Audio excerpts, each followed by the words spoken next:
Очередной эпизод подкаста «1% удачи». Меня зовут Александр Курашов, и в этом эпизоде вы увидите и услышите интервью с Пи-Джей Райли. Пи-Джей Райли – это лицо Ланкастера Арчери. Все знают про Ланкастер Арчери, многие из вас наверняка узнают самого Пи-Джей Райли. Классный дядька, очень опытный, разбирается и в охоте с луком, и в спорте 3D, и он делает обзоры на всю продукцию, которая продается в Ланкастер Арчери. То есть вы наверняка его видели в YouTube роликах от Ланкастера. Также мы коснемся темы развития охоты с луком в России и планов самого Ланкастер Арчери на сотрудничество в будущем с российскими дистрибьюторами, продавцами, дилерами. На данный момент официальным дилером Ланкастер Арчери в России является Ортмен. Возможно, кто-то еще есть, я просто не в курсе. Я точно знаю, что Ортмен является официальным дилером Ланкастера в России. Ссылки на магазин Арчери Магазин Ортмен, естественно, будут в описании. Ну, в общем, смотрите этот эпизод. Надеюсь, вам понравится. Пишите комментарии. All right, PJ. I'm gonna ask you right off the bat the most important thing. Go for it. Could you do your intro like you do in every video? Yeah. Sure. Go ahead. Hey everybody, this is PJ Riley from Lancaster Archery. Awesome. I love it. Yeah. No, it's so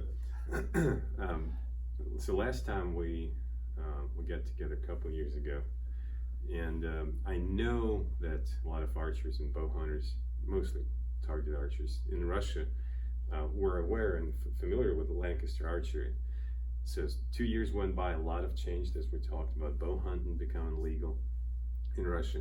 So now Lancaster Archery is, that's what a lot of people nowadays talk about. That's where they figured out a way, because you're one of the few stores, I don't know, there's probably only a handful that actually ship overseas. Right. And so what they figured out there in Russia, they would get together in small groups, several people, and then make one order and split the cost of shipping. Because obviously there's some shipping involved and costs with that. So it's and another thing is that obviously how often do you guys put out those videos on your YouTube channel? Boy, lately we've been cranking them out. Yeah, I noticed that. It's whenever we get free time, we'll just sit down with a bunch of products. We're getting a lot more requests from the manufacturers. They're like, hey, make sure you do a video on, this latest product, whatever. So we're trying to keep up with their launch dates. When they launch a new product, we try and do a video, right? Oh yeah, so it puts a little more pressure and you say it. And I noticed you're putting out a lot of stuff, and what's really cool, and the reason I brought this up is because I'm not the only one watching it, even though not everyone speaks English or understands it perfectly, but they still do watch it. And that's very cool. And they share it and they talk about it. But another thing I wanted to mention is it's not, so the stuff you put out there, it's not just archery. Like this morning it was kind of, I saw one as I was drinking my cup of coffee, I was watching that safety harness video that just came out, right? But then prior to that, there was something about the binos, something. Yeah. So it's not always, so harness art, obviously it's more of a bow hunting thing. Right. Which firearm hunters could benefit from it too as well if they hunt from a tree stand. But yeah, you're just putting out all kinds of products. Yeah, whatever, if we sell it, then we're trying to do a video on it. Of things that are more complex, a vane or a knock, you don't need a video on that. Yeah. But stuff like binoculars, what we found is people just want to see what it looks like in somebody's hands before they buy it. You can look at a picture of it on the web, but if you can see somebody holding it, describing it, just... Yeah, for sure. And what also helps is the fact that your videos are so short. Yes. Just to kind of put it in perspective, so that so we just did a podcast, I think it was like episode, 79 or something, about safety. I think it was 81, but whatever. So safety harnesses, different types. It was just over an hour So I watched that video that you put out this morning. What, like 6 minutes? Yeah. And I'm like, okay, so you talked about safety harness, about that, you know, the tether that goes to the tree, the belts, the lineman belt, the thing that relieves pressure. Right. 6 minutes. I'm like, how? So, yeah. People's attention span is short. For sure. We found that the shorter the better. Yeah. But yet you managed to put, you know, include all the important stuff in there. So that's something that I'm going to pay more attention and learn from you as well. Anyway, so PJ, what's your role in Lancaster Archery Supply? So my title is technical writer. Okay. We have a blog. I'm responsible for the blog, but it's evolved into other things, you know, doing videos. We have our new competition archery media where we broadcast archery tournaments. So I'm on that team. And that's the podcast you're talking about? The competition archery media. Yeah. Yep, we have a podcast as well. So for those who decide who would want to look it up, because I did find it, I think I searched for something like CAM. Yes, Lancaster. CAM, yes. Competition Archery Media. Yep. So that's that, but that's strictly for sports side of archery. Target archery. Target Yep, archery. That's Yeah. what we're dedicated Gotcha. to. So you're taking care of that, the videos, and but also you're on the floor quite a bit Sometimes. of time, right? Yeah. Sometimes I get called out there. Yeah, that's where I found you, or you found me. Because I walked in and I immediately got lost. That's just what happens all the time when I walk into the store. It's just so huge. So what is Lancaster Archery Supply? For those of my listeners, which majority of them that never been to the actual store, they know you have a YouTube channel and an actual website. Right. But there's a lot more to it. Yes, there is. What is Lancaster Archery Supply? Lancaster Archery, our goal is to be anything and everything that's involved with archery. So yes, here we have our pro shop where you can come in and get, you know, your stuff for bow hunting. If you're into any kind of target archery, traditional, Olympic recurve, compound target, whatever, 3D, we have all that equipment here, which is rare for a shop. A lot of shops specialize. You know, they're bow hunting and maybe they have a little bit of target stuff. We have everything. And so that's our shop side of it. Then underneath our shop, we have a full service academy where we teach people all about archery, from beginners all the way up to, you know, accomplished Olympic recurve archers. Olympians have shot here. And so it's just a full service facility there. Then we have our warehouse location, which serves our website. All our web orders that come in go out of there. And the warehouse is located It's just like 4 or 5 miles away. Gotcha. Okay. And then that's also our home base for Competition Archery Media, which is our production team that goes out and broadcasts different archery tournaments around the country. So it's just our mission is to bring archery to as many people wherever they are, however they want to practice it. You know, recreational archery, that's a big one, just people shooting in their backyards. Sure, we have all the equipment for that as well. So, like I said, our mission is just to bring archery to as many people as we can, wherever they are. Well, and at the same time, bring more people into archery. Sure. You, tell us about the events that the Lancaster Archery Supply organizes or takes part in. Sure. So our big thing is the Lancaster Archery Classic, which is an indoor tournament we hold every winter. Excuse me. And we have about 2,000 archers from all over the world come in to compete in that. That's a fun tournament that archers really look forward to every year. Yeah, so I'm going to interrupt you. Sure. How can one sign up for it? Let's say from overseas, from Russia, Sure. for example. So in about a month, I believe October 1st, our registration will open for the Classic, which is going to be in January. So how do you need to qualify? Nope, you don't need to qualify. So when the registration opens up, we'll announce a website, a special site for it. You just go on there, sign up with whatever equipment you shoot. We have divisions for bow hunters, kids, adults, seniors, shooting compound, shooting recurve, barebow, Olympic recurve. There's lots of different divisions depending on what you shoot, and anybody can come and compete. Yep. And it's a good time. The way the tournament works is you come in and you shoot. You're going to shoot a qualifying round of 60 arrows. Everybody shoots that. And then from that, we'll take, like, depending on what division, it'll be the top 64, 32, 16, depending on how big the division is.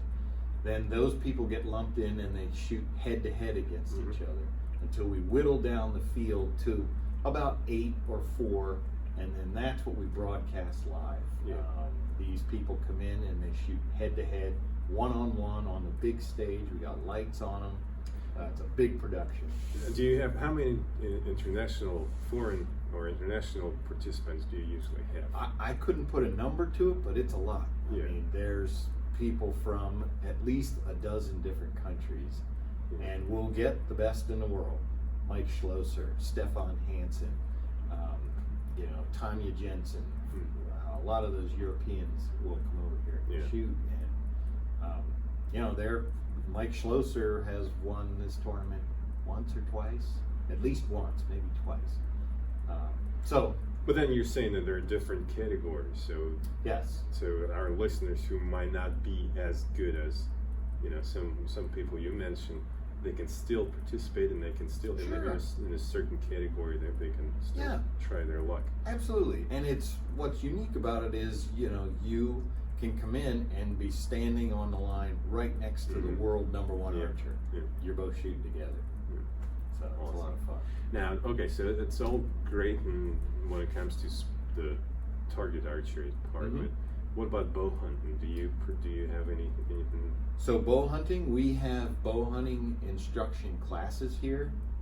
We are in Pennsylvania, which we don't require bow hunter education to get a bow hunting license. Oh, you're talking about that international bow hunting education program? Correct. We don't require that in Pennsylvania, but many states around us do. So we offer that class here. People come in to get their certification for that. Okay. But you can take it in Pennsylvania if you want. If you just want to have it. I'm in Virginia. I took it. It's not required in Virginia, but I still think it's a good thing to do. It is, for sure. Yeah. We support the International Bow Hunting Organization, IBO, which does a lot of work around the country for bow hunting. Pope and Young Club, we're supporters of that. No, that's awesome. So if there's a bow hunting organization, we support it. All right, well, since our audience is mostly hunting or as of late bow hunting related, Sure. Let's talk about bow hunting a little more. Sure. One question that I get asked quite often is, it goes like this. So what do people in the United States bow hunt with? Is it a recurve or traditional gear, compound or crossbow? So, you see who's coming in through the doors all the time. You get feedback from the customers, so you probably have an idea, if not exactly the percentages, but at least the trends. What's growing, what's shrinking, what's going on? So crossbow definitely is growing. Okay. Especially here in Pennsylvania. They've only been legal for able-bodied hunters for about, I want to say maybe 5 or 6 years now. Okay. For a long time, only disabled handicapped could use crossbows here. So as soon as they became legal, then we saw lots and lots more crossbows. And it's still growing, you think? Still growing. Can you tell if it's mostly younger hunters or all ages? Yeah, I'm just trying to get an idea why people decide to. Oh, they're probably trying to take advantage of archery only season. So that's the thing, is that our bow hunting season here in Pennsylvania and in most places is way longer. It's like it starts. You get October, November, then you get in January. So you get like 3 months of bow hunting, where here in Pennsylvania we get 2 weeks of gun hunting. That's so if you're a gun hunter and you just want to go out and have more opportunity. Not necessarily, not guaranteed more game taking, No. but just to be able to. Yeah. The logical thing would be to switch to pick up archery. Sure. And so, correct me if I'm wrong, but they decided the easiest way to get into it is crossbow. Yep. Which absolutely. is it. That's how I got into it. That's Absolutely. exactly the same path I sort of took.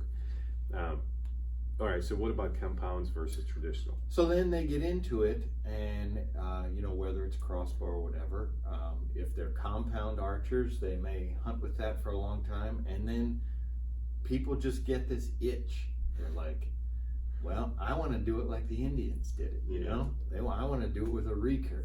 That's So, why they call it traditional. traditional archery, and a lot of them, many of them are people who just have always shot recurve traditional, and a lot of them, what we see, are compound people who just want a different challenge. Yeah. I have a feeling that I'm kind of slowly in going that way too. So I'm not ready to switch to trad, but it's just anywhere you look around, just everyone's switching. That's a new thing. No, It is. Yeah. We have Next big thing. There was just a big, the Eastern Traditional Archery Rendezvous was a big festival in northern Pennsylvania that we go I've to heard of every it. year. Yeah. And I mean, that's been growing like crazy. I mean, they'll get 3,000, 4,000, 5,000 people all shooting traditional gear. So. Yeah, and I have a couple friends from out west, and they flew in. So people not just from the East Coast, which is where that event takes place, but from all over the country, which is pretty cool. Yeah. So what's today? End of August, almost End September. of August, yep. So the season starts, archery season in Pennsylvania starts in about a month. We have statewide, it starts in a month. There's a couple areas right close to where we are now that starts the middle of September. Oh, it's like urban archery? Yeah. Okay, Mhm. yeah, that's great. So, so the season is coming up. You probably have more and more people coming in that wearing camo, that are buying broadheads. Yep. So, what is an archery hunting season for Lancaster Archery Supply? Do you see a huge spike in visits and sales, or is it spread out? It's probably been for about the last month and a half. It's just been crazy. Anytime you come in, it's hopping in here, because we'll have all local people who are going out west, Yep. who have already been Oh, the hunting seasons are going, Alaska, yep. hunting elk, Out there. hunting sheep up in the high country. We're very close to Maryland. Maryland season will start next week. Mm-hmm. So a lot of Maryland hunters. So I mean, for a month and a half at least, if not the better part of 2 months, Yeah. it's just been crazy. That's awesome. And so people are coming in to buy new stuff, buy broadheads, probably one of the most popular purchases. I myself probably gonna end up buying some before I leave. But also, what about tuning? That's something that I kind of wanted to talk about, because last time you and I talked a couple of years ago, I think I just picked up a compound bow, and I was hunting with expandable broadheads. I had no idea what tuning was. I think I may have had my center shot sort of kind of set up, but that was it. Sure. So at some point, after having a couple of hits with less than perfect penetration, I started looking into it and switched to fixed broadhead, and obviously that, all of a sudden the arrows are flying like crazy, and so I ended up buying the press. But my question would be, how often do you have people coming in and saying, "Hey, can you tune my bow?" And All what do the you do time. when that happens? All the time, and we'll do whatever they want. So what you're talking about with the fixed blade broadheads, if you're getting perfect arrow flight with an expandable head, and then you put on a fixed blade and it goes crazy, that's actually a bow tuning issue that existed with Yeah. the expandable. It just didn't show itself. And not as just much. extend, but also field points. Yep. You could be getting not perfect, but decent Pretty groups. close. Yep. And next, so The broadhead magnifies the problem. yes, the fixed blade. Yeah. Um, So, So if you have a perfectly tuned bow, you should be able to shoot an expandable right next to a fixed blade, and they'll hit the exact same spot. Yeah, for sure. Now, I don't know if you have that, but again, just kind of sort of a trend. Have you noticed by chance if more and more bow hunters are paying more attention to tuning? They are, for sure, because they're reading articles, they're seeing videos on YouTube, they're discovering, they're listening to guys talk about shooting longer distance, 60, 70, 80, 90 yards with fixed blade. Mm-hmm. You got to have a solid tune to be able to do that. Yeah. And so they want to achieve that. So yeah, there's a lot more people interested in that tuning aspect. Yeah, and once they tune their bow, it gives you so much confidence and satisfaction from being able to shoot those fixed blade broadheads. Yes. So I would imagine that your fixed broadhead sales are also given that a lot of people are choosing crossbows, which that typically means expandable, so it kind of probably offsets. But I wouldn't be surprised if we had access to all the numbers and we actually dissected it all. I wouldn't be surprised that there might be a trend starting to where people would be buying more fixed. There could be. You still have your people who just like the expandables. I mean, for sure, especially around here with white-tailed deer. Yeah. Typically, you don't really need a fixed blade. You get a 2.5 inch cut off an expandable, that you're not going to get that in a fixed head. That'd be too big. So going back to the question I asked, well, what is a hunting season, archery season for Lancaster Archery?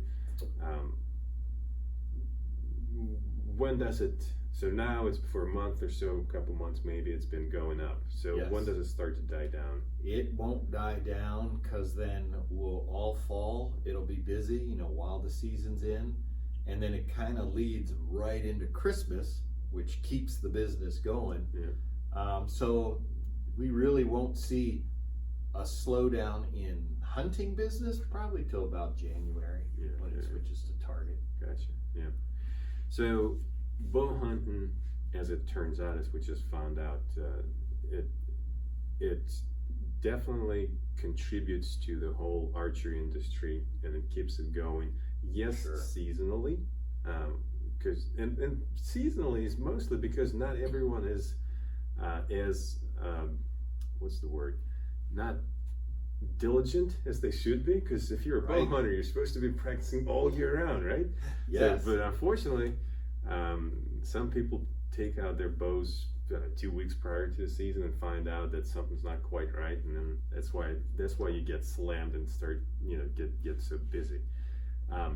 But I wonder what bow hunting does on a larger scale to the industry, not to just this particular business, but to the industry in the whole, and conservation, because it is for our listeners. This whole system is still it's foreign for them. The what's it called, Pittman-Robertson Act. Mm-hmm. Could you elaborate on that a little bit, just for our listeners, how bow hunting contributes to conservation of wildlife? So that's a tax on certain hunting equipment that the federal government then takes and uses for conservation, wildlife conservation. Yeah, basically that's what it is in a nutshell. Just to put it, kind of give you an example, I come into the store and I buy a new bow.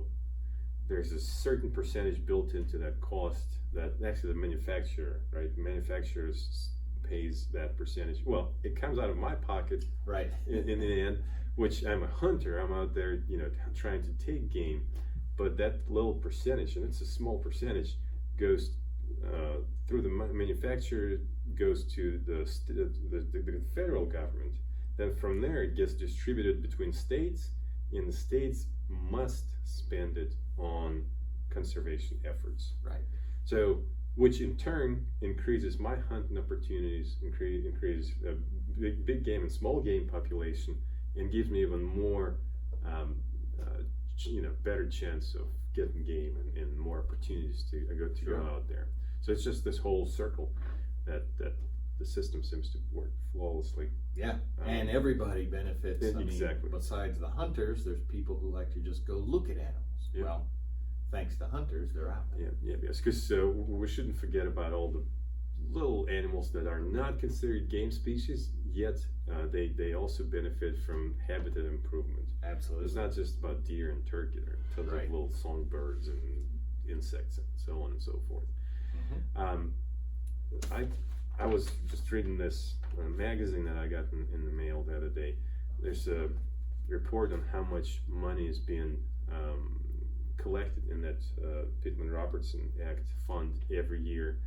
And it's been slightly fluctuating over the past years, but on average, which is just it's an insane amount of money, but on average, bow hunters, not even gun hunters, bow hunters contributed $48 million a year to that fund, which then gets, so $48 million,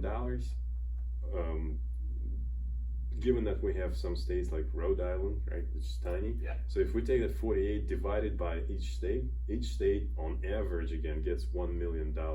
Yeah. Just out of nowhere. All of a sudden, $1 million to spend on habitat improvement, wildlife disease research and prevention, and so on. It's just tons of money, and that all comes from bow hunters. Yeah. Absolutely. That's just amazing how that system works. So Russia legalizing bow hunting, and I'm sorry, I just keep bringing this up because before we started recording it, that's all I could just, I was talking about that on and on. But when Russia decided to legalize bow hunting, at first there was, well, still there are a lot of skepticism, but I hear quite often that they say, well, it's just whatever, those are, you know, they legalized it, but it's either not going to take off or there won't be anything else attached to it, just like what we just described here. I'm not saying we're going to get there, but I'm convinced that we as, you know, the Russian bow hunters, we will get somewhere with this. It's a huge step, because just to prove it, they just announced some amendments to the hunting regulations where they separate gun season and archery season. Nice. And there will be, so far just for moose that I found, there's a little extra opportunities for bow hunters, but it's a first step. Yeah. So absolutely. So once it gets that thing gets going, the whole system gets polished and it's working fine, then there might be some extended seasons for other game, which will increase bow hunter participation in Russia, which in turn will help the bow hunting industry in Russia to grow, and that in turn will also help overall archery industry in Russia to grow. And I know this, yeah, I'm going on and on and on, but where I'm going, full circle, we're coming back to Lancaster Archery here, with all that thing going on in Russia, and the demand is growing. And what is Lancaster Archery Supply is doing about that? Hey, we're happy to sell to Russians. And then bow hunters, target archery, whatever. Yeah, and as I said in the beginning, people have already figured it out. They can just directly come to go on the website and place an order. Not everything can be shipped overseas, right? But you know, most. Yeah. I'd say you're probably not going to send a 3D target of an elk or something. Right. But it says there. Yeah. It says on the website that okay, this can be shipped, this cannot. Yeah. But on top of that, I know for a fact because there are archery stores and archery distributors opening up in Russia, and I know that they're partnering with Lancaster Archery Supply, becoming their official dealers. So now, if you don't speak English, you don't want to try to figure out the website thing, you know what the description saying. You can go to one of the Russian stores that has already become Lancaster Archery Supply dealer, and you can order through them. Yeah. Which again, they're probably not going to order every time just for every specific customer. There might be a little wait time, but we're talking crossing ocean. So yeah, sure. So that's another thing. But are you looking forward to working with Russian dealers and Absolutely. Absolutely, yeah. I mean, we're excited about this, and as we were mentioning, we're also seeing already an upswing in the quality of the Russian target archers that are coming. Yeah, we're seeing so exactly. So more bow hunters get in, then it's just a natural progression that people are bow hunting. Bow hunting season ends. Mm-hmm. They still want to shoot their bow. So then they get into target Or archery, 3D. discover they like that, Yeah. and then it just keeps going and going and going. So That's it's all awesome. connected. And I'm really excited that we're all getting to witness how this whole system is developing in Russia. Something that for you perhaps, or anyone from the United States, they might take it for granted. Yeah. I get excited for every news that comes out, for every little step in the right direction, which so far I think it's been nothing but that. I get really excited, and I look forward great. to it. That's awesome. Now, with that comes, wouldn't have been real life. It was all nice and perfect. There's this little thing that unfortunately takes place, and I know that it's also becoming more of an issue in the United States. I'm talking about counterfeit products. Yep. So Russia, I don't know if it's the proximity to China or other Asian countries where some of that, if not most of it, comes from. But I do know, just talking to my friends and subscribers all the time, they're always asking, not always, but I get this question asked quite often. Hey, what do you think about this broadhead? Mm-hmm. Hey, what do you think? And I look at it, and it kind of looks familiar, but not quite. I'm like, Right. Wait a second, what is that? How much did you pay for it? Like $2? Yeah. Wait a second. But what's going on here in the United States? Are you seeing any? We are. We Okay. are seeing more of that, more of the counterfeit products. And I mean, I don't know how you stop that. I don't know if you can stop it. It's more on the consumer to just know where it's coming from and just recognize that, okay, you get two arrow rests that look identical, and one is by a reputable manufacturer and one is by a company you never heard of. If something happens, I'll bet you the cheaper one, they're not going to stand by it. You have no recourse. Yeah. And you just expect it to be not made with the same quality of materials or craftsmanship. That's the problem. Yeah. And the problem, that's part of the problem. The larger problem is that every time you purchase something from a known brand, that cost that you pay, it's not just the materials and labor, it's also research and development. Exactly. Right? So next year you want to get a broadhead that's even better. That company that you've been supporting, they'll be able to come up with something. If you buy something from a knockoff brand or something like that, it's a dead end. Right. The money just goes nowhere. And it doesn't come back into the archery industry. Exactly. They're just stealing someone else's design and stealing is producing unfortunate. something else. So all that exciting stuff we talked about, how archery is growing, how bow hunting is growing, all that can be really undermined by absolutely consumers supporting or actually not supporting the brands. Because just like you said, if that company putting out the knockoff brand, if they put the company that made that product out of business, well, that company's not going to do any research and development. They'll just find something else to knock off. So for sure. Yeah, it can undermine for sure. That's unfortunate, but it is our job, and I mean it. It's yours and mine to provide our listeners and customers with enough information so that they can make a decision, the right decision. I almost use that word educate. No, I don't think that's the right word. I hear it a lot on podcasts. Everyone's trying to educate someone. It's just it doesn't quite sound right. We're not trying to educate. No, we're just trying to provide some information. And let people decide. I think that's the best way to approach it. Sure. Lastly, one other thing that's gaining momentum in bow hunting world, and I'm curious to know whether Lancaster Archery Supply has been paying attention to it. I'm talking about saddle hunting. Have you guys? Is it becoming popular? Instead of using a tree stand, people are starting to use saddles.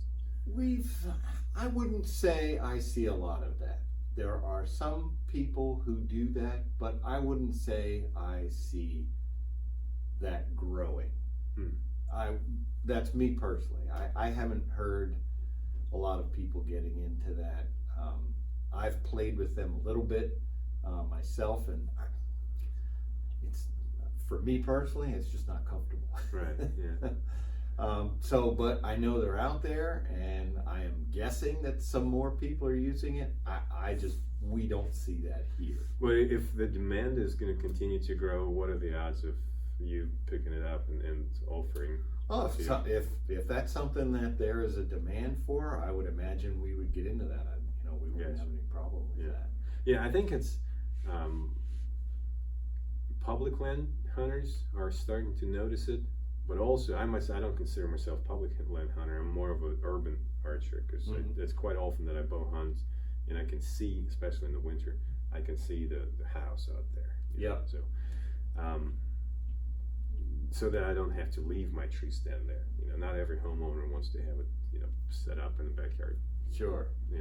So yeah, I think I'm curious myself. So that's, we'll see. Yeah. Anyhow, so that's pretty much all I wanted to cover for now. Is there anything else you'd like to add? No, we're just excited to see how this Russian bow hunting goes. I mean, you guys got some great moose over there in Russia that I'm sure people, as we were discussing earlier, Greenland just opened up to bow hunting a couple years ago, and it's just taken off over there. So with Russia, that would be incredible to see that. Do you have a lot of bow hunters coming in and telling you stories how they went overseas? Does that happen? Absolutely. Yeah, we have customers who hunt all over the world, everywhere. Yeah. So once there's a law that's defined, that defines the pathway how to do it legally and properly, I'm sure that especially those that go after trophy hunters. Yeah. Which again, some people don't like that word, but man, how much money does that bring to conservation? Sure. And so yeah, I'm all for it. I'm excited to see what happens in the future. And with Russia being a new one, that's going to add an incentive. People will be like, "Ooh, I want to be one of the first to go to Russia." Absolutely.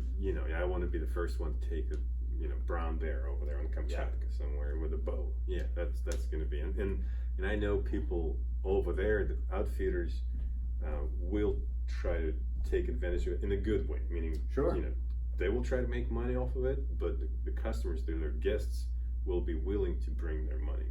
Absolutely. So it's just another good example of how the system works, where everyone benefits. Yeah. Anyhow, PJ, thanks so much for your time again. Absolutely. Thanks for having me. Likewise. Let's do some shopping now. That's always fun. Yep.